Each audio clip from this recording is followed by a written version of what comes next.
Once there was a witch, a particularly evil and wicked witch, a witch who knew a secret.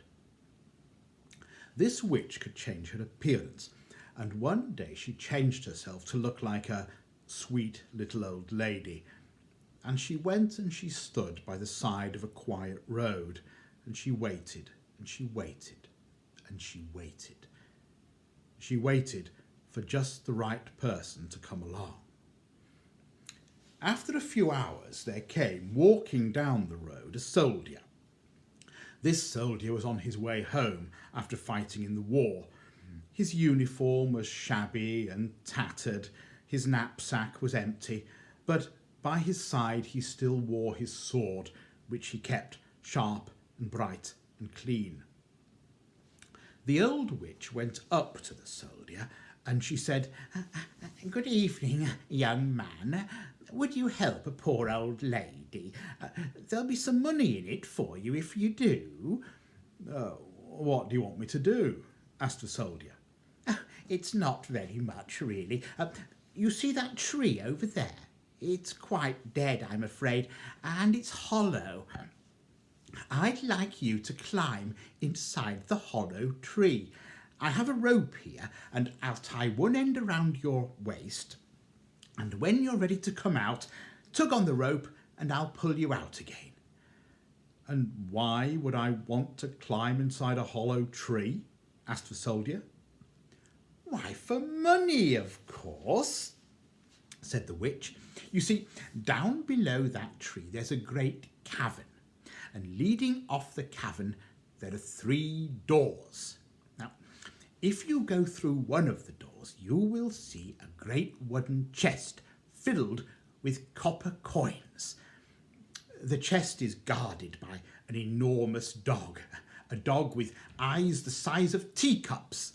But if you take my apron down there with you and lay it on the floor and put the dog on top, the dog will be quite harmless and you can take as many copper coins as you like.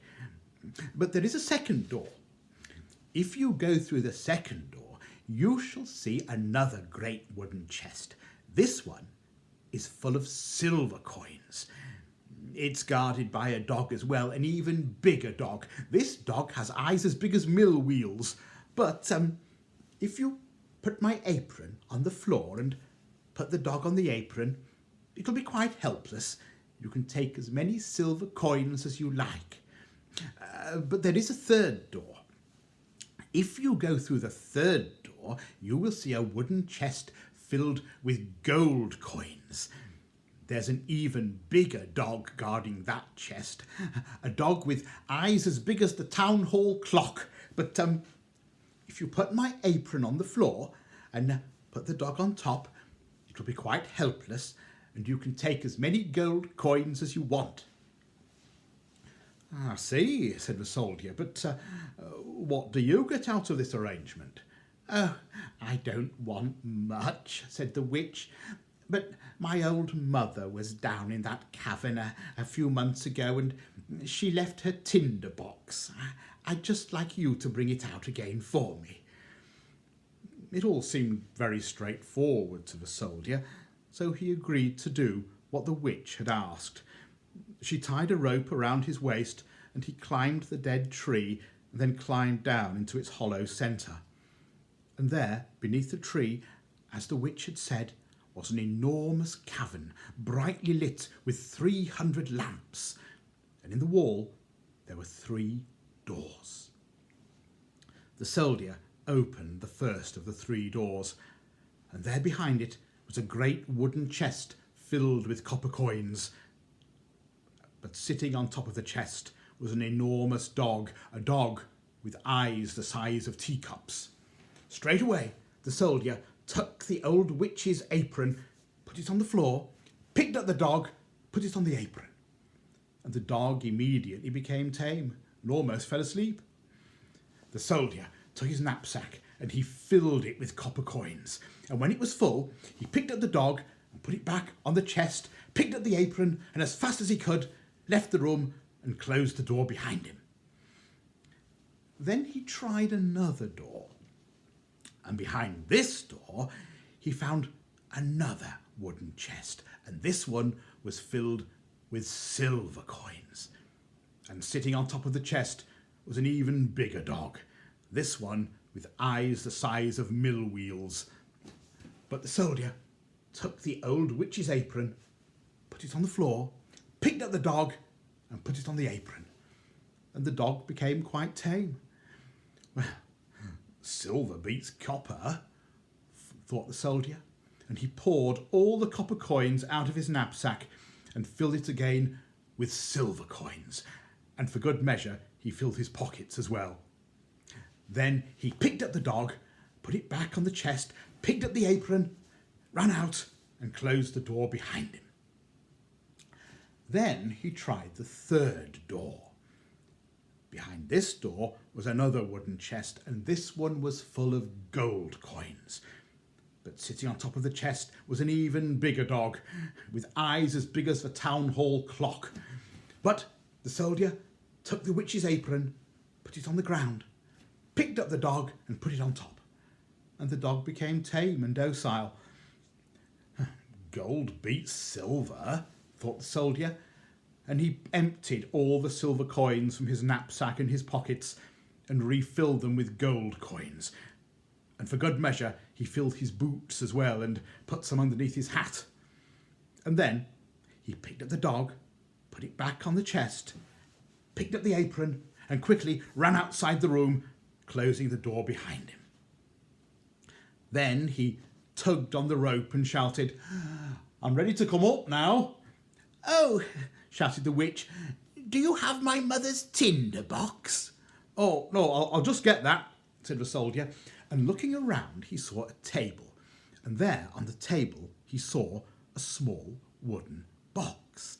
"Now, this must be it," thought the soldier. "Doesn't look much, a old box, bit battered." He opened it, and sure enough, it was a tinderbox. Inside the box were a piece of flint and a piece of steel. Now, in the olden days, people would strike a piece of flint against a piece of steel to make a spark. And also in the box was a piece of dried up rag that would burn easily. It was a way of making a fire. "I've got the tinderbox," shouted the soldier, and he tugged on the rope again. And the witch pulled the rope and pulled the soldier up out of the cavern, out of the hollow tree, and back onto the ground. "Well, thank you very much," said the soldier. "You've made me a very wealthy man." "It's nothing," said the witch. "Now, do you have my mother's tinderbox?" "Oh, yes, this old thing. Why do you want this?" asked the soldier. "Never mind why I want it, just give it to me," shouted the witch. "Well, hang on a minute. Is there something special about this box?" said the soldier. "No questions," said the witch. "Give it to me." "I'm not going to give you this box until you tell me why you want it so very badly," said the soldier. "Give it to me!" screamed the witch. And she got so angry that her appearance changed. She looked as she normally looked, a hideous old hag with a lip that hung down below her chin, and her fingers grew longer and sharper until they were like great talons, and she reached out as though she were going to scratch off the soldier's face. "Give it to me!" she shrieked. The soldier realised straight away what she really was. He took one step back. He drew his sword, and with one stroke he cut off her head. The witch's head fell from her shoulders and landed on the ground, where it fizzed and sizzled and smoked. "One less witch in the world. That's no bad thing," said the soldier. And then he took the witch's apron, and he made a sack out of it. And he filled the sack with all the gold coins that he had in his knapsack and his pockets and his boots and underneath his hat. And then he put the witch's tinderbox in his pocket, slung the sack over his shoulder, and started walking to find somewhere to spend the night. After he'd been walking a couple of hours, he came to a town, a very beautiful town. And now that he had lots of gold coins, he looked for the most expensive hotel he could find. He went inside it and he bought the most expensive meal he could eat. And then he booked a room, the most expensive room in the whole hotel. And that was where he lived. The soldier liked beautiful things. He started buying paintings and antiques and ornaments. He liked to travel round the town's art galleries and parks and gardens, admiring the beautiful things in them. He made friends with the richest and most important people in the town. He went to their parties and asked them back to his room for parties of his own. He spent and he spent and he spent and he spent without actually making any more money. And after a year, the gold he had brought from the cave was in rather short supply. He had to move out of his expensive hotel room into a small dark room in a shabby house in a poor part of town that could only be reached by climbing up a long flight of dark rickety stairs. And his money still grew less and less and less. Finally, one night, he sat alone in his dark room. He had nothing to eat. He hadn't even a candle to light the darkness. There was just one thing that used to give him pleasure. His pipe, which he'd hung on to all those years and he liked to smoke before going to sleep. He went to find a match to light his pipe, but he'd run out of matches and no longer had any money to buy any more. Oh, can't even have a smoke, thought the soldier. But then he remembered the Tinderbox, which was in the pocket of his old uniform, which he still had in a cupboard somewhere. Or perhaps I could make a little fire with that on the cloth and get me pipe lit, thought the soldier. So he went to the cupboard and he took out his old uniform and he looked in the pocket and he found the Tinderbox. He took out the flint and the steel and he struck them to make a spark. He struck the flint and steel once and a spark appeared, but before he could do anything with it, the door of his room burst open and into his room there ran an enormous dog. A dog with eyes the size of teacups. The very dog that the soldier had seen in the cavern. That was surprising enough, but what happened next was even more surprising. The dog sat in front of the soldier and said, "What do you wish, master?" The soldier had never been asked a question by a dog before, but he said, "Well, what I need more than anything else is some money." "As you wish, master," said the dog, who turned around and ran out of the room and a couple of minutes later ran back in, holding in its mouth a purse filled with copper coins. "Could you do that again?" said the soldier. "Of course, master," said the dog, which ran outside and a few minutes later came back with another purse in its mouth, once again filled with copper coins. The soldier started to think about the flint and steel from the Tinderbox, and he had an idea. This time he struck it twice. And just a couple of seconds later, the door of his room burst open and in ran an enormous dog, a dog with eyes the size of mill wheels. "What do you wish, master?" asked the dog. "I'd like some more money," said the soldier. "As you wish, master," said the dog, which ran outside and a couple of minutes later came back in, and in its mouth was a purse filled with silver coins. The soldier was beginning to get an idea of how this worked, so he took the flint and steel from the Tinderbox again, and this time he struck them 3 times. And just a few seconds later, into the room ran an enormous dog, a dog with eyes as big as the town hall clock. "What do you wish, master?" asked the dog. "I'd like some more money, please," said the soldier. "As you wish, master," said the dog, which ran out of the room and came back a couple of minutes later, and in its mouth was a purse filled with golden coins. The soldier soon became a very wealthy man once again.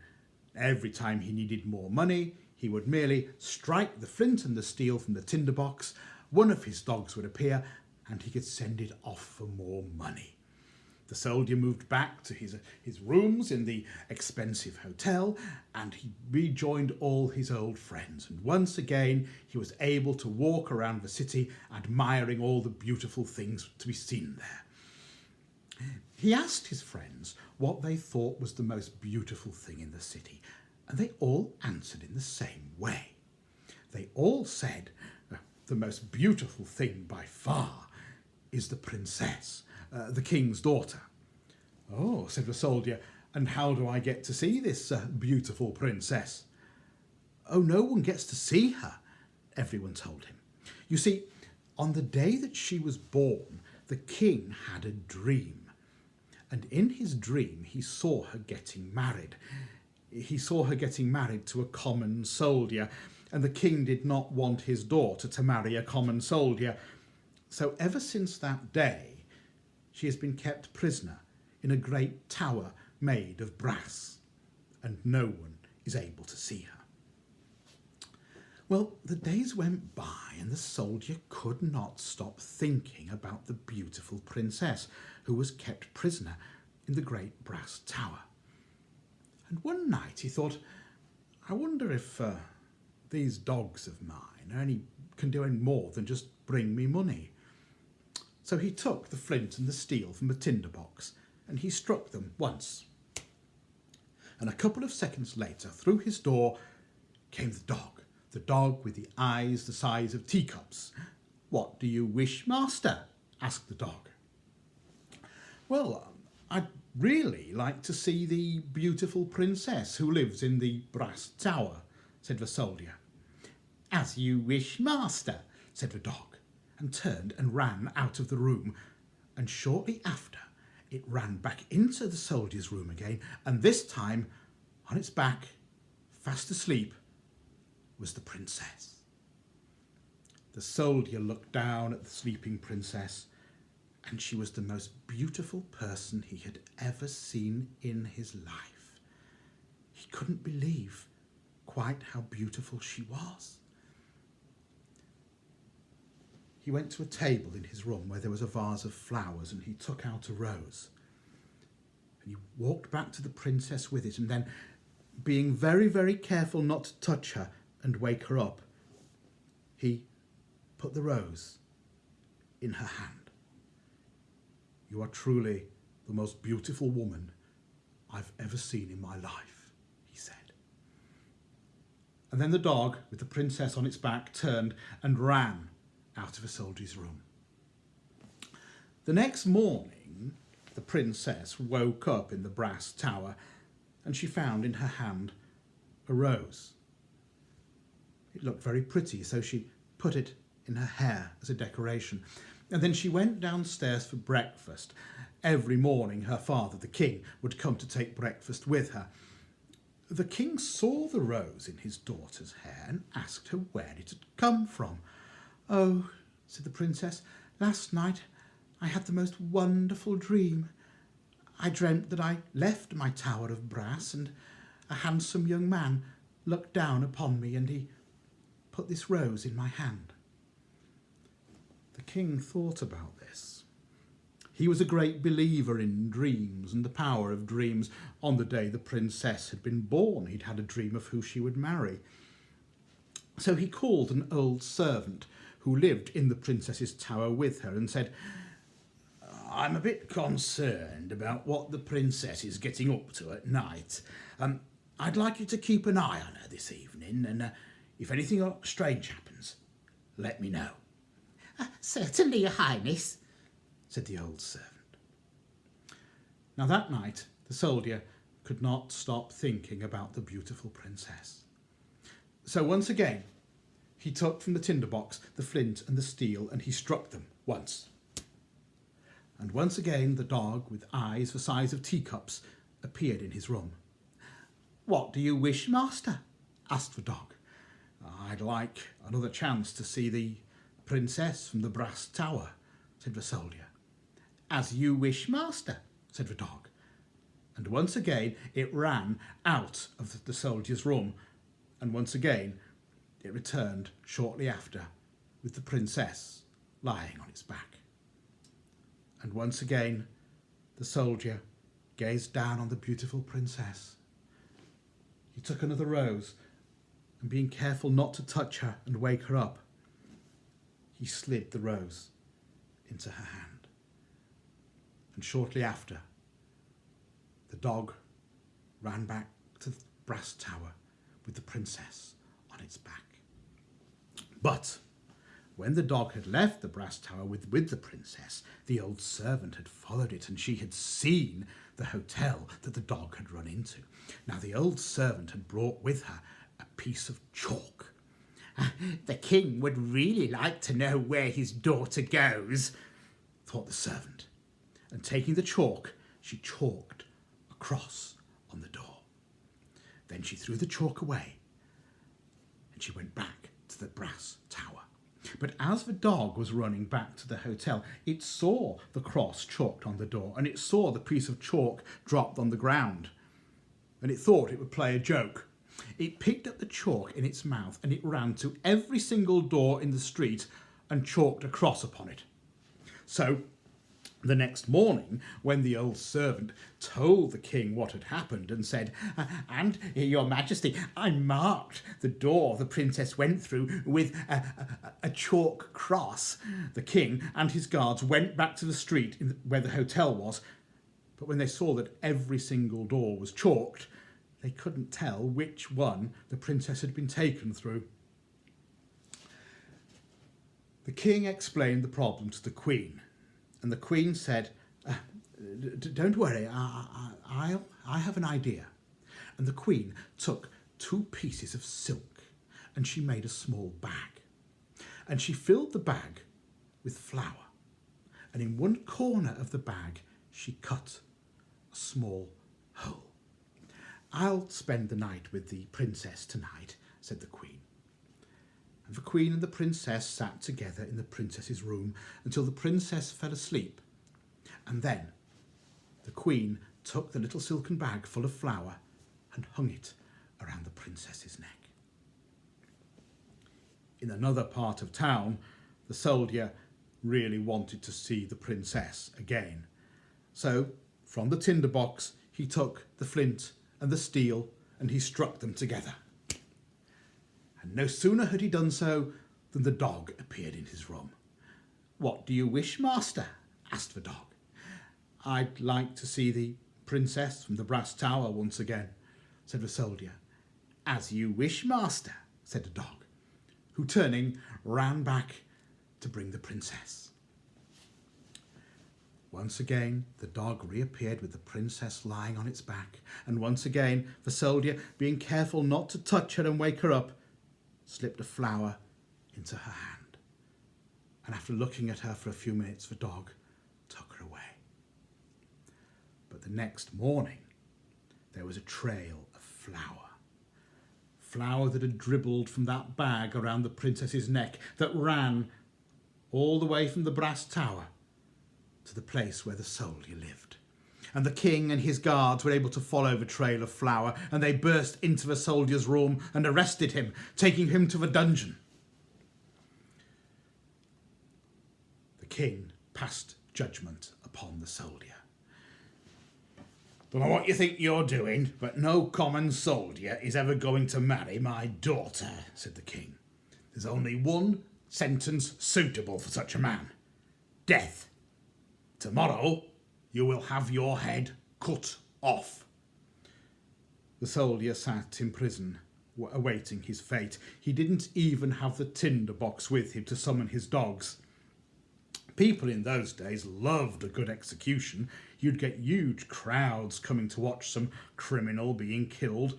And on the day of the execution, the soldier looked through the bars of his window, and he saw people travelling to the execution site. He saw a small boy, a boy who worked in a butcher's shop. and the soldier called him. "Come over here," said the soldier. "Would you like to earn fourpence?